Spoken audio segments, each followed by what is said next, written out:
নির্বাচন দিয়েছে, তারা অপরিণয় স্বীকার করে গেছে যে আমরা এই জামাতে ইসলামীকে মেইন স্ট্রিমে মেইন ক্ষমতায় আসতে দিতে দেই নাই। আমরা 168টা আসনে পাশ করেছি, কিন্তু পাশ করতে হলে 150 151টা আসন নেই, পাশ হয়ে যায়, সরকার গঠন হয়ে যায়, কিন্তু আমরা কেন পারি না?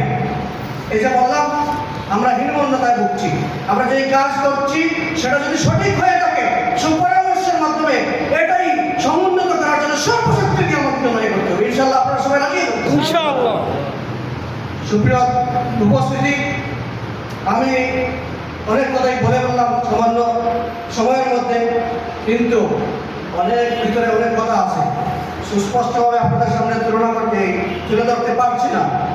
এই জুলাই ফ্যাসিবাদী আমলের কথা মনে হলে সর্বশেষ জুলাই আগস্টে আমাদের 2000 ভাইরা শাহাদাত বরণ করেছে ফ্যাসিবাদী আমলের শেখ হাসিনাকে হটাতে। এটি কি ছিল শুধু হাসিনা হটানোর আন্দোলন? না, এটি হাসিনা হটানোর আন্দোলন ছিল না।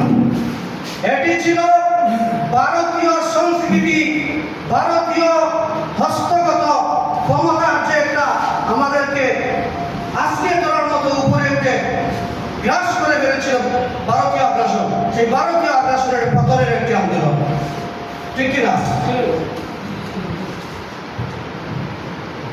আমরা এই আন্দোলনে সফল হয়েছি, কিন্তু আবারও একটি কৌশলে একটি মহল আমাদের উপর চাপিয়ে দেওয়ার জন্য তাদেরকে আবার ধীরে ধীরে ধীরে ধীরে সুযোগ দেওয়া হচ্ছে। এর কারণ কি? আমরা যে দানব আকৃতির ফ্যাসিবাদকে বিতাড়িত করে এখনো পর্যন্ত হাসিনা বাংলাদেশে আসার সাহস করতে পারে না, কিন্তু তার সংস্কৃতি, তার সামাজিকতা, তার সকল ফ্যাসিবাদী আমলের কার্যকলাপগুলো আমাদের সমাজে আবার বেষ্টিত হয়ে যাচ্ছে। আমাদের নিষ্ক্রিয়তার কারণে, আমাদের নীরবতার কারণে এই ফ্যাসিবাদী আমল আবার সজাগ হয়ে মাথা চালা দিচ্ছে।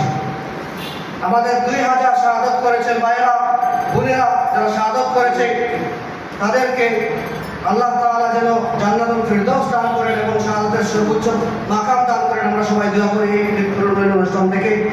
এবং অর্ধ লক্ষ মানুষ, আপনারা জানলে অবাক হবেন, এই বাংলাদেশ বিনির্মাণে কিছুদিন আগে যে 24 জুলাই আগস্টে আন্দোলন হয়েছে, সেই আগস্ট জুলাইয়ের আন্দোলনে অর্ধ লক্ষ মানুষ আহত, পঙ্গুত্ব বরণ করেছে। এটা আমাদের মিডিয়ার সামনে আসতে দেওয়া হয় না। আমাদেরকে, আমি একজন জুলাই যোদ্ধা, আমাকে বলা আমি জুলাই যোদ্ধা।